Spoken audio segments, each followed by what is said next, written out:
CPM party ఆధ్వర్యంలో బుధవారం KCR colony, Sainagar, RTC colony తదితర ఏరియాల్లో ప్రజలు ఎదుర్కొంటున్న సమస్యలపై ప్రజాబాట పట్టారు. ఈ మేరకు ప్రజలు స్పందిస్తూ గత 25 సంవత్సరాల నుంచి పేద ప్రజలుగా ఇక్కడ జీవనం సాగిస్తున్న తమకు అభివృద్ధికి ఆమడ దూరంలో ఉన్నామని ఆవేదన వ్యక్తం చేశారు. సుందరమైన బిల్డింగ్లు ఉన్న దగ్గర మాత్రమే రోడ్లు వేశారని, తమలాంటి సాయినగర్ పేద ప్రజలు నివసిస్తున్న కాలనీలకు గల్లీ రోడ్లు గానీ, మెయిన్ రోడ్లు గానీ ఇప్పటికీ వేయని పరిస్థితి ఉందన్నారు. డ్రైనేజీ వ్యవస్థ బాగోలేని పరిస్థితుల్లో జీవనం కొనసాగిస్తున్నామని తెలిపారు. మంచినీళ్ల సమస్య ఉందని తెలియజేశారు. సిపిఎం నాయకులు మెండ శ్రీనివాస మాట్లాడుతూ సిపిఎం పార్టీ పిలుపులో భాగంగా ప్రజలు ఎదుర్కొంటున్న సమస్యలు తెలుసుకునేందుకు ప్రజల వద్దకు రావడం జరిగిందన్నారు. కాలనీ ప్రజలు చెప్పిన ఈ సమస్యలన్నింటినీ అధికారుల దృష్టికి, పాలకుల దృష్టికి తీసుకెళ్లి పరిష్కరించే విధంగా కృషి చేస్తామని తెలిపారు. ఇప్పటికైనా పాలకులు, అధికారులు స్పందించి రోడ్లు వేసి డ్రైనేజీ వ్యవస్థ మెరుగుపరచాలని డిమాండ్ చేశారు. కార్యక్రమంలో సిపిఎం నాయకులు ఆరేపల్లి రాజమౌళి, టి రాజేశ్వరచారి, నంది నారాయణ, సాయినగర్ కాలనీ వాసులు బాలయ్య, జంపయ్య, ఎండి అస్లాం, ఉమారాణి తదితరులు పాల్గొన్నారు.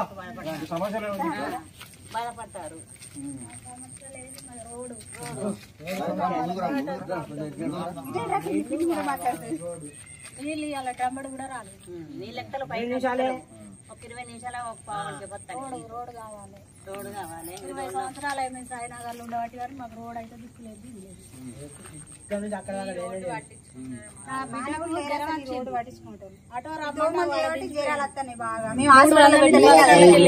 లోపలికి పోగట్లేదు. ఆటో వచ్చినా ఎవరు వచ్చినా రోడ్డు చూస్తే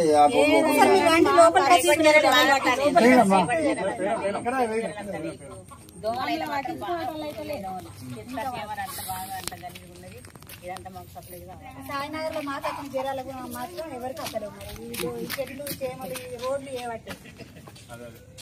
మా బిడ్డే వికలాంగు అని మా బిడ్డే వికలాంగు అని ప్రతి ఒక్క కౌన్సిలర్కు ఒక్కొక్కరు 2 సార్లు గెలిచిండ్లు, ప్రతాపం చేసిండ్లు. వాళ్ళ మీద నాకేం కుట్ర లేదు, కానీ మా రోడ్డుని తీసుకుపోయి ఎక్కడో వేసిండ్లు. 25 సంవత్సరాల నుంచి ఇక్కడ అలిష్టపడి కష్టపడి నగనూరు రాజు చంద్రబాబు కాలిన రోడ్డు జడగొడుతుంటే అక్కడి నుంచి ఒక 10 తిప్పులు పోతే కోపించి నేర్పుకున్నాం, లెవెల్ చేసుకున్నాం. ఇక చెత్త గడ్డి ఇప్పుడు అపార్ట్మెంట్ వరకు ముందుకు మొత్తం చెత్త అంతా గాలికి వస్తుంటే ప్రతి 2 వారాలకు ఒకసారి ఊడ్చేది, ఊడ్చి కాలబెట్టి ఎత్తిపోసేది. అప్పుడు కౌన్సిలర్ అది మన ఈ మున్సిపాలిటీ లెవెల్ రాకపోయేది. కొంచెం ఆయన అయినాక కొంచెం అభివృద్ధి చెందింది.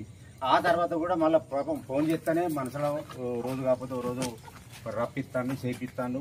ఒకసారి మొన్న 2-3 సార్లు చిన్న పొట్టి డోజర్ ఉండే, అది వచ్చి దొబ్బింది. ఇప్పుడైతే పంపిస్తాను, చేపిస్తాను. కానీ రోడ్డు మాకు శాంక్షన్ రోడ్డు తీసుకుపోయి ఎక్కువ వేసిండ్రు. ఏమన్నా అంటే నువ్వు మాట్లాడుకోపో అంటాను నన్ను. ఏమన్నా గట్టిగా మంచి కరెక్ట్ మాట్లాడేమనుకో, నువ్వు పోయి మాట్లాడుకో అక్కడ, నేను నడుతుంది కదా అంటే నేను నడిచినాక ఇక నువ్వెందుకు, నీకు ఎప్పుడు ఎందుకు చేయలేదు. ఇగో ఇదే బాధ. ఈ ఇంతకుముందు దాటపోయేది, దాట రాకపోయేది. అసలు పరిస్థితి దిగదారింది. ఫస్ట్ గడ్డి కనుకన్నా భార్య కౌన్సిలర్, ఆ తర్వాత మన లంబడైన నాయకు, ఆ తర్వాత సామూర్తి గారు, ఆ తర్వాత రాజు గారు. మధ్యలో ఒకసారి సామూర్తి ఓడిపోయినాక రాజు గెలిచిండు కానీ చేసిండు. మాకేస్తామన్నాడు. ఆ 2 రోడ్లు వేసినాక కథ ఇది ఆల్రెడీ శాంక్షన్ అయింది, బిల్లు వచ్చింది అన్నారు, చెప్పిండు. దీన్ని తీసుకుపోయి ఎక్కడ పడేది. ఈ రోడ్ వేసేటప్పుడు ఇది 100% ఈ మూల మొత్తం బిట్టు వేస్తామని వాగ్దానం చేసిండ్రు, మాట ఇచ్చిండ్రు. వాళ్ళందరూ వచ్చిండ్రు, చెప్పిండ్రు, కథం తీసుకుపోయి గంగలు కలిపి అట్ట కలిపి. ఇక ఈ మట్టి వర్షం కాదు ఇట్లా కొట్టుకుపోయి అది సంగతి. పాలకులకు విజ్ఞప్తి, మా సమస్యను అర్థం చేసుకుని మాకు న్యాయం చేకూరిస్తే బాగుంటది. ఈ లైట్లు కూడా ఇంకొక 4 చేయాలి ఎక్స్ట్రా కదా. లైట్లు లేవు, చీకటి, ఈ కుక్కల బాధ, దొంగల బాధ, పాములు, ఈ రోడ్డు లేక ఒక ఆటో రాదు, ఒక హాస్పిటల్ పోదామంటే అపార్ట్మెంట్ లా నైట్ 8 అయిందంటే మా బిడ్డ వికలాంగు, ఆమె హైదరాబాద్ తీసుకుపోవాలంటే 6 నెలలకు ఒకసారి తీసుకుపోవాలి. ఇక్కడికి మోసుకొచ్చుకోవాలి మేము 4 మనుషులు. అక్కడికి ఆటో రాదా అన్న, ఇక్కడ మోసుకొచ్చుకొని కార్లు వేసుకొని పోవాలి మేము. మా పరిస్థితి వాళ్ళందరికీ తెలుసు, కౌన్సిలర్ అందరికీ తెలుసు, కౌన్సిలర్ అందరికీ తెలుసు. ఒక రోజు ప్రోగ్రామ్ పెడితే మీరు అందరూ ఉంటారు కదా, ఏ పనిసాల కూడా మాకు సమాజం మంచి జరుగుతుందంటే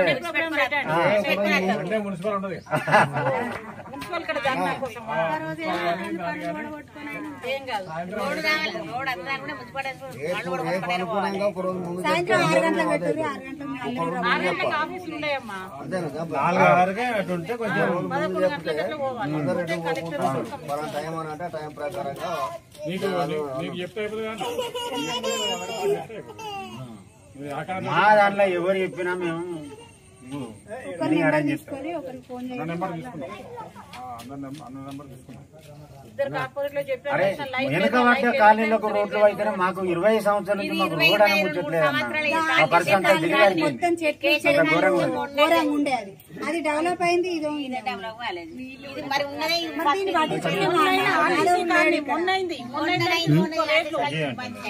ఈరోజు సిపిఎం పార్టీగా సాయినగర్ కాలనీలో తిరగడం జరుగుతూ ఉంది. దాదాపుగా 20-25 సంవత్సరాల నుంచి ఇక్కడ జీవనం కొనసాగిస్తున్న పేద ప్రజలు, అట్టడుగు ప్రజలందరూ కూడా పనులు చేసుకొని బతికేవాళ్ళు. వీళ్ళందరికీ కూడా ఇక్కడ ఇండ్ల పట్టాలు ఇచ్చి ఇల్లు నిర్మించుకున్నారు, కరెంట్ ఇచ్చారు, అంతా బాగానే ఉంది. కానీ వాళ్ళకి సంబంధించిన రోడ్ల విషయంలో పాలకులు చాలా నిర్లక్ష్యం వహిస్తూ ఉన్నారు. తక్షణమే ఈ రోడ్లు ఏవైతే సాయినగర్ కాలనీకి సంబంధించిన గల్లీ రోడ్లు కానీ, మెయిన్ రోడ్లు కానీ ఇవన్నీ కూడా తక్షణమే వేయాలని చెప్పి సిపిఎం పార్టీగా డిమాండ్ చేస్తూ ఉన్నాం. అలాగే వాటర్ సమస్య ఇక్కడ నుంచి మొదలుకుంటే అక్కడ వరకు బాగా ఎత్తు ఉన్నది. ఆ ఎత్తుకు వాటర్ ఓని పరిస్థితి ఉన్నది. కాబట్టి వాటరు మంచినీళ్ళకు సంబంధించిన అంశాన్ని కూడా వీళ్ళు ఆవేదనతోటి వ్యక్తం చేయడం జరిగింది. వర్షం వస్తే డ్రైనేజీ జామ్ అయ్యి రోడ్ల మీదకి వెళ్ళి రోడ్ అంతా కొట్టుకుపోయిన పరిస్థితి ఇప్పుడు మాకు కనిపిస్తున్న పరిస్థితి ఉన్నది. కమిషనర్ గారు దయచేసి పాలకులు ఇక్కడ 25వ డివిజన్ల అధ్యక్షులు దానికి సంబంధించిన అంశాల మీద, ఈ రోడ్లకు సంబంధించిన అంశాల మీద తక్షణమే స్పందించాలని చెప్పి సిపిఎం పార్టీగా డిమాండ్ చేస్తా ఉన్నాం. లేని పక్షంలో కమిషనర్ మున్సిపల్ ఆఫీస్ ముందు పెద్ద ఎత్తున ధర్నా నిర్వహిస్తామని చెప్పి తెలియజేస్తా ఉన్నాం.